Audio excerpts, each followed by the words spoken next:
1 മണി വരെ 38% പോളിംഗാണ് രേഖപ്പെടുത്തിയിരിക്കുന്നത്. ഞങ്ങളുടെ പ്രതിനിധികൾ തയ്യാറാണ്. ആദ്യം തിരുവനന്തപുരത്തു നിന്നും മണ്ഡലത്തിലെ പൊതുവായ വിവരങ്ങൾ നൽകും TV പ്രസാദ്. ആദ്യം പ്രസാദിലേക്ക്. പ്രസാദ്, ഇപ്പോൾ തിരുവനന്തപുരത്ത് പോളിംഗ് ശതമാനം ഉയർന്നു തന്നെയാണ്, പക്ഷേ ആറ്റിങ്ങലിൻ്റെ അത്രയുമില്ല. 37.20 തിരുവനന്തപുരത്തെ പോളിംഗ് രേഖപ്പെടുത്തിയിരിക്കുന്നത്. ആറ്റിങ്ങൽ 40 കടന്നിരിക്കുന്നു എന്നുള്ളതാണ്. എന്താണ് മണ്ഡലത്തിൽ ഇപ്പോൾ ബൂത്തുകളിൽ കാണാവുന്ന ദൃശ്യം? ഉച്ചയോടുകൂടി ക്യൂവിൻ്റെ നീളം അങ്ങ് കുറയുകയാണോ? എന്താണ് കാണാനാകുന്നത്? സ്മൃതി, നേരത്തെ തെരഞ്ഞെടുപ്പുകളിൽ നമുക്ക് കാണാൻ കഴിയുന്നത് സാധാരണ ഒരു ഉച്ചയ്ക്ക് 1 മണിയൊക്കെ കഴിയുന്നതോടുകൂടി ആളുകൾ പൂർണ്ണമായി അവരുടെ ക്യൂ ഇല്ലാതാവുന്നൊരു സ്ഥിതിയാണ് മുമ്പൊക്കെ നമ്മൾ തെരഞ്ഞെടുപ്പുകളിൽ കണ്ടതെങ്കിൽ തിരുവനന്തപുരത്ത് നേരെ തിരിച്ചാണ് സ്ഥിതി. ഇപ്പോൾ നമുക്ക് ദൃശ്യങ്ങളിൽ കാണുന്നത് പോലെ ഏതാണ്ട് 50-ലേറെ ആളുകൾ ഈ ഒരൊറ്റ നിരയിൽ മാത്രമുണ്ട്. 4 ബൂത്തുകളുള്ള തിരുവനന്തപുരം നഗരമധ്യത്തിലെ തൈക്കാട് മോഡൽ LP സ്കൂളിലാണ് ഞാനിപ്പോൾ ഉള്ളത്. ഈ 2 ബൂത്തുകളിലും ഇപ്പോൾ ഇവിടെയുള്ള കണക്കനുസരിച്ച് ഇവിടുത്തെ 98 നമ്പർ ബൂത്തിൽ 42% കഴിഞ്ഞു എന്നാണ് ഇവിടെ നിന്ന് മനസ്സിലാക്കാൻ കഴിയുന്നത്. അതായത് ഇതിൻ്റെ തൊട്ടപ്പുറത്തുള്ള ആ 96 നമ്പർ ബൂത്തിലും ഏതാണ്ട് 40% കഴിഞ്ഞു എന്ന് ഇവിടെ നിന്ന് മനസ്സിലാക്കുന്നു. സ്മൃതി നേരത്തെ പറഞ്ഞതുപോലെ സംസ്ഥാനത്ത് ആകെയുള്ള ഔദ്യോഗികമായ കണക്ക് 1 മണിക്കാണ് പ്രസിദ്ധീകരിച്ചത്. അതിൽ കേരളത്തിലാകെ 38% പോളിംഗ്. അതിൽ ഇപ്പോൾ ഏറ്റവും കൂടുതൽ പോളിംഗ് നടന്നിരിക്കുന്നത് ആറ്റിങ്ങലിലാണ്, 40.16%. തിരുവനന്തപുരത്ത് 37.2% പോളിംഗ്. നമ്മൾ നേരത്തെ റിപ്പോർട്ട് ചെയ്തതുപോലെ തീരദേശ മേഖലയിലടക്കം നല്ല പോളിംഗ് ഉണ്ട്. മാത്രമല്ല, ഇന്നിപ്പോൾ ഉച്ചയ്ക്ക് പള്ളിയിലൊക്കെ മുസ്ലിം വിശ്വാസികൾക്ക് പോകേണ്ടത് കൊണ്ട് തന്നെ ഉച്ച കഴിഞ്ഞാൽ തിരക്ക് ഇതിലും കൂടും എന്ന പ്രതീക്ഷയാണ് ബൂത്ത് ഏജന്റുമാരും അതുപോലെ തന്നെ വിവിധ രാഷ്ട്രീയ പാർട്ടികളുടെ പ്രാദേശിക നേതൃത്വവും എല്ലാം പങ്കുവയ്ക്കുന്നത്. ഒരു ശക്തമായ പോളിംഗ് ഉണ്ട് എന്ന് തന്നെയാണ് എല്ലാവരും പറയുന്നത്. മാത്രമല്ല, അവരവരുടെ പ്രവർത്തകരെല്ലാം രാവിലെ തന്നെ വന്ന് വോട്ട് ചെയ്യുന്ന ഒരു സ്ഥിതി ഉണ്ടായെന്നും പാർട്ടി പ്രവർത്തകർ പറയുന്നുണ്ട്. എന്തായാലും പരകോടിയിലെത്തിയ പ്രചാരണ ആവേശമായിരുന്നു തിരുവനന്തപുരത്തും ആറ്റിങ്ങലും ഒക്കെ നടന്നത്. തിരുവനന്തപുരം മണ്ഡലത്തിലാണെങ്കിൽ പ്രത്യേകിച്ച് വലിയ രീതിയിലുള്ള പ്രചരണവും അതിൻ്റെ ആവേശവും എല്ലാം ഉണ്ടായിരുന്നു. അതെല്ലാം പ്രകടിപ്പിക്കുന്ന രീതിയിൽ തന്നെയാണ് വോട്ടർമാരുടെയും പ്രതികരണം. 4 ബൂത്തുകളുള്ള ഈ സ്കൂളിലേക്ക് നിരവധി ആളുകളാണ് ഈ ഉച്ച സമയത്തും വരുന്നത്. ഇങ്ങനെയെങ്കിൽ ഉച്ച തിരിഞ്ഞ് 3 മണി കഴിയുന്നതോടുകൂടി ഈ തിരക്ക് കൂടും എന്ന കാര്യത്തിൽ ഒരു സംശയവുമില്ല. വലിയ അക്രമ സംഭവങ്ങളൊന്നും ജില്ലയിൽ ഇതുവരെ റിപ്പോർട്ട് ചെയ്തിട്ടില്ല. രാവിലെ ഉന്തും തള്ളലും ഒക്കെ മാറ്റി നിർത്തിക്കഴിഞ്ഞാൽ വലിയ സംഘർഷത്തിലേക്കൊന്നും പോയില്ല. വളരെ കുറച്ച് വോട്ടിംഗ് മെഷീനുകൾ പണിമുടക്കിയിരുന്നു രാവിലെ ചിലയിടങ്ങളിൽ. അത് അപ്പോൾ തന്നെ പരിഹരിക്കുന്നതിന് വേണ്ടി തെരഞ്ഞെടുപ്പ് സംവിധാനത്തിന് കഴിഞ്ഞിട്ടുമുണ്ട്. ഏതായാലും തെരഞ്ഞെടുപ്പ് പോളിംഗിൻ്റെ ശതമാനം ഉയരുകയാണ്.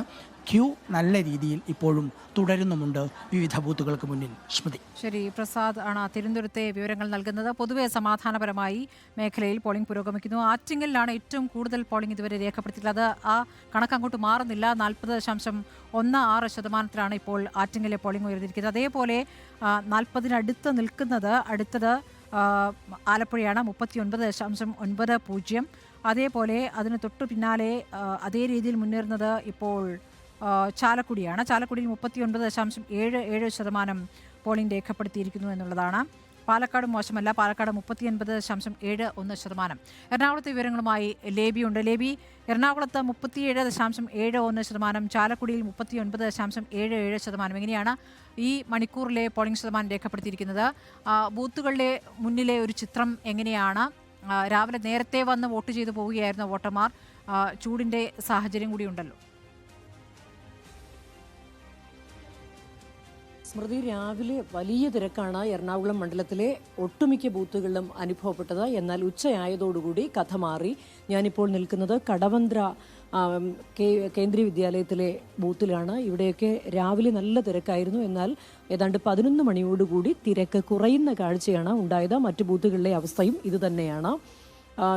എടുത്തു പറയേണ്ട കാര്യം, എറണാകുളം മണ്ഡലത്തിൽ പൊതുവെ വലിയ പ്രശ്നങ്ങളൊന്നും ഇല്ലാത്ത മണ്ഡലമാണ്. എങ്കിലും ഇന്ന് 2 കള്ളവോട്ട് നടന്നു എന്നുള്ള പരാതി UDF സ്ഥാനാർത്ഥി ഹൈബി ഈഡൻ ഉന്നയിച്ചിട്ടുണ്ട്. ഇത് സംബന്ധിച്ച് കോൺഗ്രസ് ഇലക്ഷൻ കമ്മീഷന് പരാതിയും നൽകി. അത് കൊച്ചി അസംബ്ലി മണ്ഡലത്തിലെ ഇടക്കൊച്ചിയിലും വൈപ്പിൻ അസംബ്ലി മണ്ഡലത്തിലുമാണ് ഇത്തരത്തിൽ കള്ളവോട്ട് നടന്നതായി കോൺഗ്രസ് പരാതി ഉന്നയിക്കുന്നത്.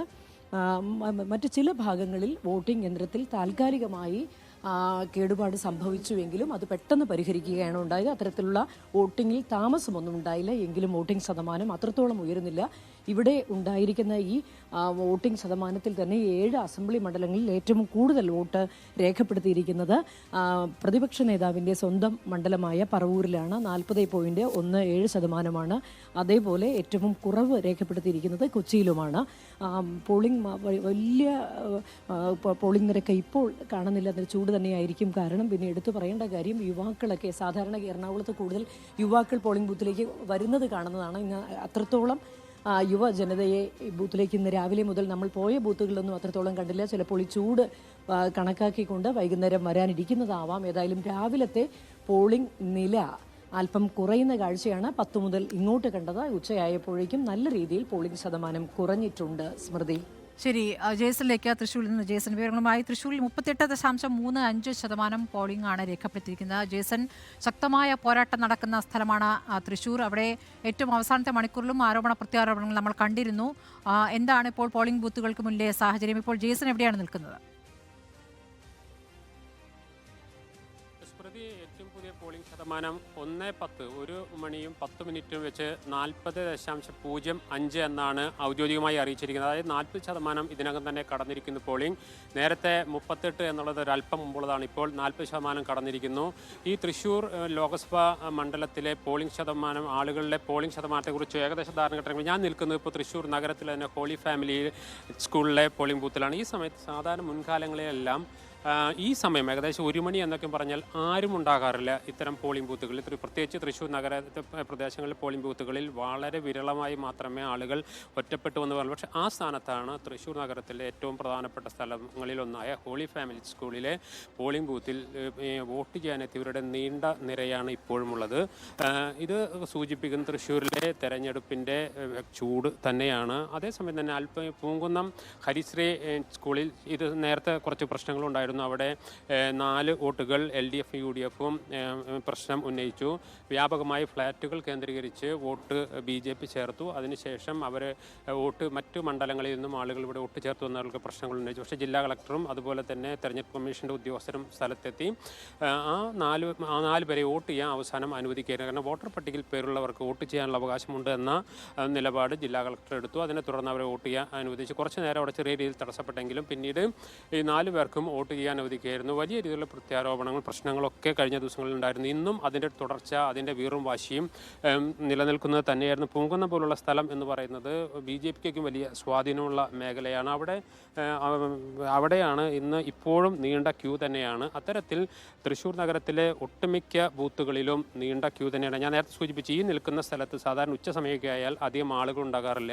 അതിൽ നിന്ന് വ്യത്യസ്തമായി ഇവിടെയുള്ള 2 ബൂത്തുകളിലും ഇപ്പോൾ വോട്ടർമാരുടെ നീണ്ട നിര തന്നെയാണ്. വലിയ തോതിൽ വോട്ടിംഗ് ശതമാനം ഉയരും എന്ന് തന്നെയാണ് പ്രതീക്ഷിക്കുന്നത്. മറ്റു രീതിയിലുള്ള ഒറ്റപ്പെട്ട ചില VVPAT പ്രശ്നങ്ങൾ, അതായത് സാങ്കേതികമായ തടസ്സങ്ങളുണ്ടായി എന്നൊഴിച്ചാൽ മറ്റു യാതൊരു വിഷയങ്ങളും ഉണ്ടായില്ല. നിരവധി പ്രമുഖർ രാവിലെ തന്നെ എത്തി വോട്ട് രേഖപ്പെടുത്തി. VS Sunilkumar Muttichur government UP സ്കൂളിലായിരുന്നു വോട്ട് രേഖപ്പെടുത്തിയത്. സുരേഷ് ഗോപി കുടുംബവും ഇവിടേക്ക് വോട്ട് മാറ്റിയിരുന്നു. മുക്കാട്ടുകര സെൻറ്റ് ജോർജ് LP സ്കൂളിലാണ് സുരേഷ് ഗോപിയും കുടുംബവും വന്ന് വോട്ട് രേഖപ്പെടുത്തി. അതുപോലെ തന്നെ പ്രൊഫസർ C രവീന്ദ്രനാഥ്, ചാലക്കുടിയിലെ LDF സ്ഥാനാർത്ഥി C രവീന്ദ്രനാഥ്, പിന്നെ പാലക്കാട്ടത്തെ LDF സ്ഥാനാർത്ഥി വിജയരാഘവനും കേരളവർമ്മ കോളേജിൽ വോട്ട് രേഖപ്പെടുത്തി. മറ്റ് മന്ത്രിമാരും അവരുൾപ്പെടെ നിരവധി പ്രമുഖർ ഇവിടെ വോട്ട് രേഖപ്പെടുത്തി കഴിഞ്ഞു. അതിൽ ശാന്തമായി തന്നെയാണ് പോകുന്നത്. പക്ഷേ ആ തിരഞ്ഞെടുപ്പ് ഘട്ടത്തിലുണ്ടായ ആവേശം, വാശി എല്ലാം ഈ പോളിംഗ് സ്റ്റേഷനുകളിൽ കാണുന്നുണ്ട് എന്ന് തന്നെയാണ് നമുക്ക് ഈ ദൃശ്യങ്ങളിൽ നിന്ന് വ്യക്തമാകുന്നത്.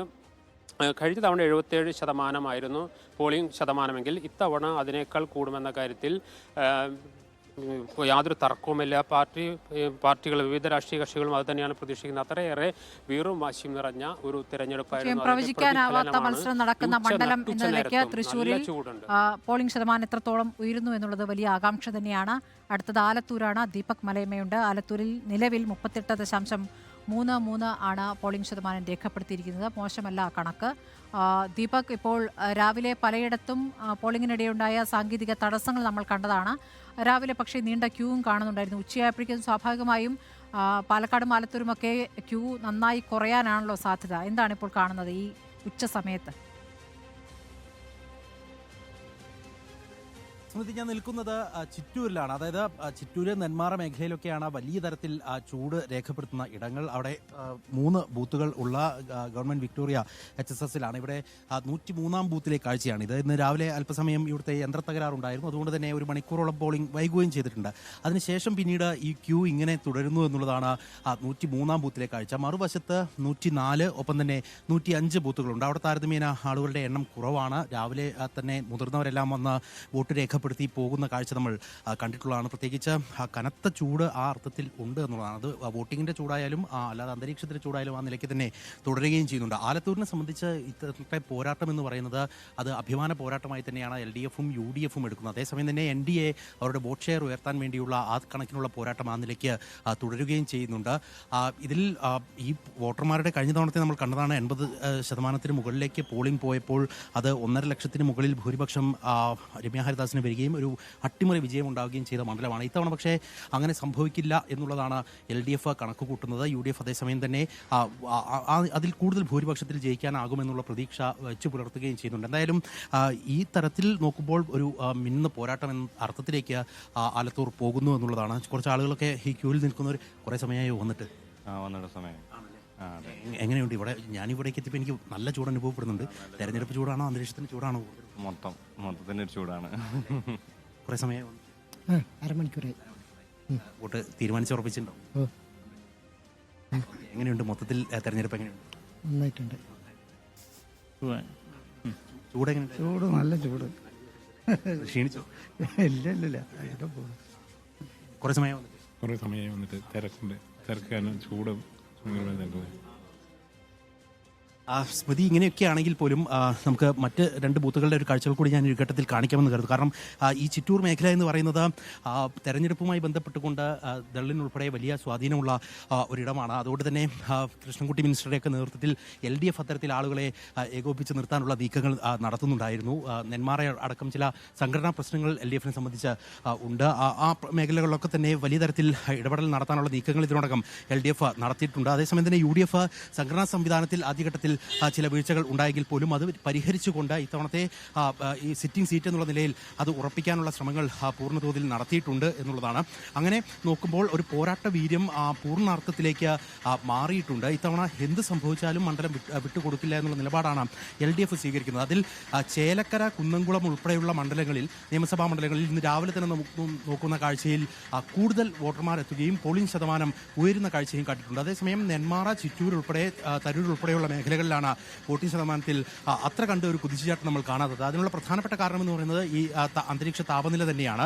അത്തരത്തിൽ ഉഷ്ണതരംഗ സാധ്യത ഒക്കെ നേരത്തെ തന്നെ പ്രവചിച്ചിട്ടുള്ളതാണ്. അതുകൊണ്ട് ആ നിലയിലേക്ക് ആളുകൾക്ക് വരാനുള്ള ചില ബുദ്ധിമുട്ടുകൾ കൂടി കണക്കിലെടുത്തായിരിക്കണം അങ്ങനെ വോട്ടിംഗ് ശതമാനത്തിൽ ചെറിയ കുറവുണ്ടാകുന്നതെന്നാണ്. കഴിഞ്ഞ തവണത്തെ 80.47% എന്നതിലേക്ക് പോളിംഗ് പോകുമ്പോൾ ഇത്തവണ പോളിംഗ് ഏത് നിലയ്ക്ക് ഉയർന്നാലും അത് LDFന് ഗുണകരമാകുമെന്നുള്ളതാണ് സ്ഥാനാർത്ഥിയായിട്ടുള്ള K രാധാകൃഷ്ണൻ ഇന്ന് രാവിലെ പ്രതികരിച്ചത്. അതേസമയം ഈ വോട്ടിംഗ് ശതമാനം നോക്കിയല്ല, അതിനപ്പുറത്താണ് ജനങ്ങൾ തനിക്ക് നൽകുന്ന വിശ്വാസം എന്നുള്ള നിലപാട് UDFും സ്വീകരിക്കുന്നുണ്ട്. പ്രധാനമന്ത്രിയുടെ അടക്കം ചില പ്രചാരണങ്ങളൊക്കെ വന്നതോടുകൂടി TN സരസു NDA സ്ഥാനാർത്ഥിയും ആ നിലയ്ക്ക് തന്നെ വിജയപ്രതീക്ഷ പങ്കുവെക്കുന്നുണ്ട്.